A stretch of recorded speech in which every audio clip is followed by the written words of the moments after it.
عن أمرول كويكو. أعزائي، اليوم في شركة ألمانية كويكو.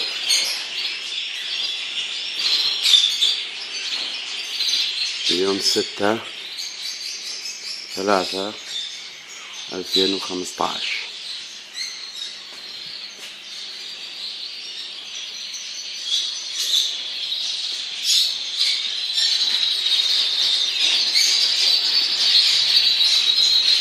وهاي يوركشاير. شكرا. جولد أمادينا.